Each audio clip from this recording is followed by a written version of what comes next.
मार्कंडे जी नाम के एक ऋषि हुए। जब वो पैदा हुए तो उनकी जन्म कुंडली बनाई गई। उनके पिता बहुत बड़े ज्योतिषी थे। तो मार्कंडे जी पैदा हुए तो उनकी उम्र निकल कर आई कुंडली में। बोले ये बालक तो केवल 10, 12, 14 साल जिएगा, मतलब 14 साल में मर जाएगा ये बालक। माना कि 10, 14 साल। अब बाप बड़ा चिंतित। भाई जिस बाप को पता चल जाए कि बेटे की आयु कम है, उसे नींद कैसे आएगी। अब बाप बेचारा सोया नहीं, जान गया कि विधि का विधान है कि इसे 14 साल में मरना पड़ेगा। अब वो बेचारा बाप सब साधु संतों से पूछे, महाराज मेरे बेटे की उम्र कैसे बढ़ेगी। 14 साल की उम्र कुंडली कह रही है, 14 साल छोटा बालक चला जाएगा। महाराज मेरे बच्चे की उम्र कैसे बढ़ेगी, कैसे, क्या करूं मैं, क्या करूं मैं, क्या करूं। तब उन्हें संतों ने बताया कि तुम एक काम करो, तुम अपने बेटे को संतों के चरण में डाला करो। जब संतों का आशीर्वाद मिलेगा, भक्तों का, सबको प्रणाम करे। ये तुम्हारा बेटा क्या करे, सबको, हर बूढ़े को प्रणाम करे, हर साधु को प्रणाम करे, हर भक्त को प्रणाम करे। जाओ अपने बेटे से सबको प्रणाम कराओ। अब वो बाप मरता क्या ना करता, बेटे को लिया और जो भी गांव में साधु संत आए चरणों में डाल देता। संत लोग आशीर्वाद देते, खुश रहो बच्चा। एक साधु ने तो बड़े तपस्वी संत थे, आशीर्वाद दे दिया, जाओ चिरंजीवी हो, लंबी आयु हो तुम्हारी, जाओ आशीर्वाद है, आयुर्विद्या यशो बलम, जाओ आयुवान हो जाओ, बहुत आयु हो तुम्हारी। पिता आ गया, गुरुजी ये तो 14 साल में मर जाएगा और आप कह रहे हो कि लंबी आयु हो। अब वो ऋषि जो थे वो ऋषि ही थे। ऋषि मतलब भगवान से कांटेक्ट। ब्रह्मा जी से कहा कि ब्रह्मा जी जरा देखना इसका हिसाब किताब। बोले 14 साल इसका चल रहा है, कल इसका आखिरी दिन है, कल ये मर जाएगा और आपने आज आशीर्वाद दे दिया कि जाओ चिरंजीवी हो जाओ, मतलब लंबी आयु पाओ, जाओ दीर्घजीवी भव, जाओ। ब्रह्मा जी बोले मैं कुछ नहीं कर सकता, मेरे को तो जैसी आदेश मिलती है ऊपर से वैसे काम करता हूं भैया। मैंने तो लिख दिया कि 14 साल मतलब 14 साल। अब बोले ब्रह्मा के बस का नहीं है। सीधा संत जी ने भगवान का, हे प्रभु मैं आपका दास हूं, दिन भर आपका भजन करता हूं, मैंने एक बालक को आशीर्वाद दिया है, मेरा वचन मिथ्या ना होना चाहिए। साधु का वचन मिथ्या नहीं होना चाहिए। प्रहलाद जी ने कहा खंबे पे भगवान है, प्रहलाद के वचन की रक्षा करने के लिए नरसिंह भगवान खंबे से निकले। प्रभु मेरा वचन है कि यह बच्चा मरना नहीं चाहिए। भैया शास्त्रों में लिखा है कि भगवान ने संत के वचन रखने के लिए प्रकट होकर कहा, बालक तुमने सब बड़ों को, बुजुर्गों को प्रणाम किया और तुम्हारे पास आशीर्वाद का इतना धन हो गया है कि तुम 14 साल क्या 14 युगों में भी नहीं मरोगे। 7 लोग अमर हैं, उन 7 के ऊपर मार्कंडे जी अमर हैं। चिरंजीवी 7 है, अश्वत्थामा बलिर्व्यासो हनुमानश्च विभीषण कृपा परशुरामश्च। 7 लोग अमर होते, जैसे हनुमान जी अमर हैं, अश्वत्थामा अमर है, अश्वत्थामा बलिर्व्यासो, बलि व्यास जी, अश्वत्थामा बलिर्व्यासो बलि व्यास जी, हनुमानश्च विभीषण, हनुमान जी विभीषण जी, कृपा कृपाचार्य परशुराम जी, ये सब लोग जीवित हैं, मतलब 7 लोग चिरंजीवी हैं, अमर हैं। लेकिन भगवान की कृपा, विधि का विधान तो 14 साल में मार डालता, लेकिन भगवान ने कृपा की, जाओ तुम भी चिरंजीवी हो जाओ और जाओ अमर हो जाओ। आज भी मार्कंडे जी 8वें मार्कंडे जी हैं, 7 चिरंजीवी ये तथाष्टमम मार्कंडे जी। 8वें मार्ग। ये देखो, ये विधि का विधान से ऊपर ईश्वर का विधान। इसलिए कहता हूं, इसलिए न तुलसीदास जी बोले, और देवता चित्त न धरई, मैं जन्म कुंडली पे भरोसा नहीं करता, मैं भगवान पे भरोसा करता हूं। ग्रह नक्षत्र क्या बिगाड़ेंगे जब भगवान बनाने वाले हों, और ग्रह नक्षत्र क्या बनाएंगे जब भगवान बिगाड़ने वाले हों। इसलिए और देवता चित्त ना धरई, हमने तो भगवान श्रीमन नारायण को, अपने श्याम सुंदर, अपने राम लला को हृदय में बसा रखा है, और किसी के लिए अब जगह नहीं है। बात समझ में आई? इसलिए डरने का नहीं, भगवान के आश्रित रह के बिंदास जीने का। मौत आएगी तो घर के अंदर भी आ जाएगी, और नहीं आएगी तो एरोप्लेन गिरा, सब जल गए, फिर भी नहीं मरा एक आदमी। नहीं आएगी तो नहीं आएगी, और आएगी तो घर बैठे आ जाएगी। इसलिए मौत से डरने का नहीं, भगवान पे भरोसा रखने का। सांवरा जब मेरे साथ है तो डरने की। मैंने बचपन से लेकर सदा संतों की सेवा की है। जब मैं गिरा तो मैं 2013-14 में, लेकिन मैं बचपन से संतों की खूब सेवा करता रहा। साधु जनों के खूब पांव दबाए थे, मैंने खूब सेवा की। उस सेवा के कारण मैं सवेरे 4 बजे जागकर मंदिर जाकर पूजा करता। नित्य में सुंदरकांड का पाठ करता। पूरा सुंदरकांड मुझे कंठस्थ था, आज भी है।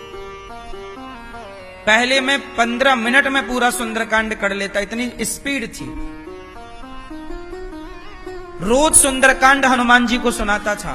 शंकर जी के मंदिर में ठीक सामने, मेरे सामने भोलेनाथ बैठते थे, शिवलिंग, उनके सामने बैठकर शंकर जी थे, शंकर जी के सामने हनुमान जी, और मैं सामने रोज पाठ सुनाता था। जबकि मैं बच्चा था, मुझे कोई मांगता भी नहीं था, मांगना भी क्या होता है मैं जानता नहीं था। उस समय मैं 14 साल का, 13 साल का था, मैं 13-14 साल का बच्चा। मुझे कुछ ज्ञान नहीं था, लेकिन सुंदरकांड पढ़ना अच्छा लगता था, तो मैं हनुमान जी को सुनाता था, शंकर जी को सुनाता था। राधा कृष्ण भगवान का मंदिर था, आप सुनो। 6 बजे तो सवेरे में पूजा करके मंदिर में ताला मार के बाहर निकल आता था। उस सवेरे 6 बजे निकलकर बासी 2 रोटी अचार के संग खाया, और गैया लेके 7 बजे चराने चला जाता था। ये मेरा रूटीन था। सवेरे गैया चराने जाता था, सवेरे 1 घंटा गैया चराता, 7 से 8, 8:30 बजे तक, और लाके 1-1.5 घंटा घुमा फिरा के गैया बांध देता। फिर स्कूल चला जाता 10 बजे, 9:30 बजे साइकिल उठाता, स्कूल से पढ़ के आता। फिर पढ़ के आने के बाद थोड़ा खाना पीना मैया खवाती, खाता, फिर गैया ले जाता, चराता। ये मेरी दिनचर्या थी उस समय जब मैं छोटा था। अब बताओ, मैंने किसी का बुरा नहीं किया ना बचपन में? तो मैं गिरा, विधि का विधान था कि मेरी मृत्यु थी, लेकिन उस विधि के विधान के ऊपर भी ईश्वर के विधान ने कहा नहीं, अभी इसे मारो मत, अभी इससे कुछ और काम कराना है। तो भगवान ने उस मृत्यु को टाल दिया, और मेरी मृत्यु केवल कूल्हा टूटने में टल गई, हड्डी टूटने में टल गई। ये है विधि का विधान। तो शंकर जी चाहें, भगवान नारायण चाहें, तो विधि के विधान को बदल सकते हैं। आप पुण्य तो करो, भला तो करो, ना टल जाए तुम्हारी मृत्यु है, ना टल जाए तुम्हारा संकट, तो बताना। लेकिन फिर माता सती क्यों जल के भस्म हो गई? क्योंकि वो विधि का विधान नहीं था, वो ऑलरेडी ईश्वर का विधान था। इसलिए माता सती को शिवजी ना बचा पाए, क्योंकि वो हरि इच्छा भावी बलवाना, भगवान की इच्छा थी कि इस लीला से आगे की लीला करनी है। तो माता सती को भगवान राम पर संदेह हुआ। यदि माता सती को राम पर संदेह ना होता, तो सारे संसार को राम पर संदेह रहता। कि राम कैसे भगवान के पत्नी का पता ना लगा पाए। जब सती को संदेह हुआ तो राम ने सती को पूरा दर्शन कराया। तो सती का संदेह जब मिटा, तो जब माता सती का संदेह मिटा तो संसार भर का संदेह मिट गया। तो संसार के संदेह को मिटाने के लिए सती को चुना था भगवान श्रीमन नारायण ने, राम जी ने। सच बताएं तो माता सती भी भगवान की लीला का एक हिस्सा है, और सच बताएं तो माता सती का मरना भी उस लीला का ही एक हिस्सा है। समझो आप, इस संसार में जो हो रहा है वो यूं ही नहीं हो रहा है, ऐसे नहीं हो रहा है,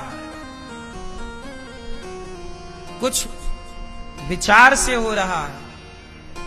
आप जिंदा हैं तो यूं ही जिंदा नहीं है। आप में से बहुत लोग होंगे कि बाल बाल आप लोग मरते मरते बचे होंगे।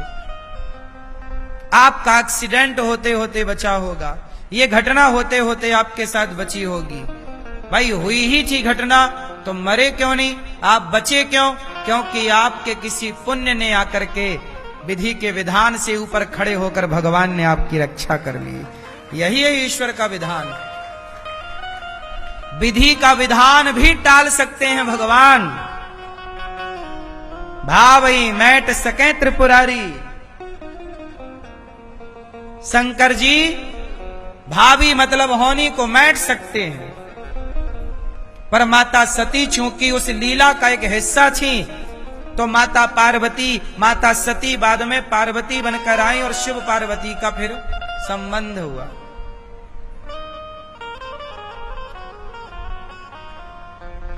ये दास अनिरुद्ध यदि आपके बीच में है तो विधि की इच्छा से नहीं है, भगवान की इच्छा से है।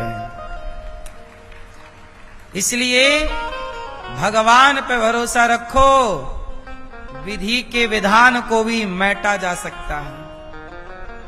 कोई बड़ी बात नहीं है ये। आपका पुण्य विधि के विधान को मैट सकता है। इसलिए क्या लिखा है मेरे भाग्य में? नहीं, मेरे भाग्य में जो नहीं लिखा वो भी मिलता है। ब्रह्मा जी जो जो लिखना भूल गए, आप सही दिशा पर चलो तो सही। कोई मेरे भाग्य में ब्रह्मा ने इतनी माताएं थोड़ी लिखी थी, ये तो भगवान ने दे रखी है इतनी सेवा, ये ब्रह्मा जी ने दी रखी है। ब्रह्मा जी ने तो मेरे भाग्य में एक ही माता लिखी थी, जो कि आप सबके भाग्य में भी लिखी है। आपकी कितनी मां हैं? बोलो बोलो। एक। भारत नहीं पूरी दुनिया में ढूंढ लो किसी की 300 माएं हो तो, पर ये दास अनिरुद्ध की 307 माताएं हैं गौरी गोपाल में। और आप सब घर में बैठी माएं अलग, वो मेरी माएं जो मुझे अपने पुत्रवत प्यार करती हैं। आप में से बहुत सारी माएं मुझे बेटे की तरह लाड़ प्यार करती हैं, वो माएं आप तो करोड़ों की संख्या में हो। अब बताओ, ये ब्रह्मा ने लिखा है कि भगवान ने लिखा है? बोलो। ब्रह्मा ने तो मेरे भाग्य में भी एक ही माता लिखी थी, पर उस ब्रह्मा के विधान को भी भगवान के विधान ने बदल दिया। आप सही दिशा पर तो चलो, तुम्हारे हाथ की रेखाएं वेखाएं सब बदल जाएंगी। परेशान क्यों होते हो? भगवान क्या नहीं कर सकते? सुदामा बुढ़े हो गए थे जब द्वारिका गए मुट्ठी भर चावल लेकर, तब कैसी हालत थी? बुढ़े थे, कांपते थे शरीर से। भगवान ने धन दे दिया सुदामा को, एक मुट्ठी चावल खाए लोगों की संपदा दे दी। सुदामा को लगा, भगवान को लगा कि मैंने सुदामा को इतना धन तो दे दिया, पर सुदामा इतने धन का मजा कैसे लेगा, सुख कैसे लेगा, क्योंकि बुढ़ा है। अब बूढ़े आदमी को सोना मिल जाए, खजाना मिल जाए तो मिल जाएगा, पर वो मजा कैसे, आनंद सुख कैसे लेगा? भाई बूढ़ा है, बुढ़ापे में ना भूख लग रही है ठीक से, ना नींद आ रही है, ना शरीर में दम है, तो सुख का मजा तो जवानी में है ना। भाई पैसा भी मिला आपको बुढ़ापे में तो करोगे क्या उस बुढ़ापे के पैसे को? पैसा जवानी में ही मजा देता है, बुढ़ापे में पैसा नहीं मजा देता। क्या सुख देगा पैसा? मोह जरूर होता है बुढ़ापे में पैसे में ज्यादा। तो भगवान ने कहा कि सुदामा को क्या बुढ़ापे में सुख मिलेगा? तब आपको बताऊं, विधि के विधान ने तो ये लिख दिया था कि सुदामा की आयु इतनी है, पर भगवान ने फिर चक्र घुमाया और सुदामा को फिर से जवान कर दिया। सुदामा को केवल द्वारिका अधीश ने सुदामा को राजा मतलब धन धान्य ही नहीं दिया, धन धान्य का सुख भोगने के लिए जवानी भी लौटाई, जवान हो गए सुदामा। और सुशीला भी 16 साल की छोरी हो गई, दोनों पति पत्नी जवान हो गए, तब ना पूरा सुख लिया। तो भगवान ब्रह्मा थोड़ी तुम्हें फिर जवानी दे सकते हैं। भगवान, इसलिए कहता हूं भगवान को भगवान समझो। आजकल आप लोग किसी भी बाबा को किसी को भी भगवान मान लेते हो, भगवान थोड़ी सब हो सकते हैं भैया। भगवान को आप लोगों ने बड़े हल्के में ले लिया। ये दुनिया किसने बनाई? बोलो, ब्रह्मा जी ने, भगवान ने नहीं बनाई। भगवान ने तो केवल ब्रह्मा को आदेश दे दिया और पावर दे दिया, जाओ करो काम, तो बना दी ब्रह्मा जी ने। पर इस दुनिया में ऐसा भी कुछ है जो ब्रह्मा का बनाया नहीं। बताओ वो कौन कौन सी चीजें हैं इस धरती पर जो ब्रह्मा की बनाई नहीं है, भगवान की बनाई है? बताओ। तुम्हारा शरीर, तुम्हारी आंख, सब विधाता ब्रह्मा ने बनाई है, संसार ब्रह्मा। लेकिन कुछ चीजें हैं जो ब्रह्मा ने नहीं बनाई। बताओ क्या? नहीं पता? कमल का पुष्प, कमल किसने बनाया? ब्रह्मा ने नहीं बनाया। कमल तो भगवान की नाभि से निकला था, उस नाभि पर ब्रह्मा जी प्रकट हुए थे। तो जब ब्रह्मा पैदा हुए तब कमल ऑलरेडी था, जब ब्रह्मा प्रकट हुए तब कमल ऑलरेडी, बोलो, था।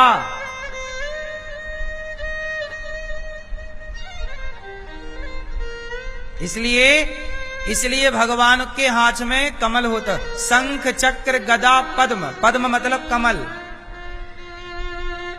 इसलिए भगवान के हाथ में कमल होता है। इसलिए भगवान के नेत्रों की सुंदरता की उपमा कमल से दी जाती है। आंखें कैसी? कमल की तरह, क्योंकि कमल को भगवान नारायण ने बनाया, ब्रह्मा नहीं। ब्रह्मा तो जब पैदा हुए थे तब कमल मौजूद था,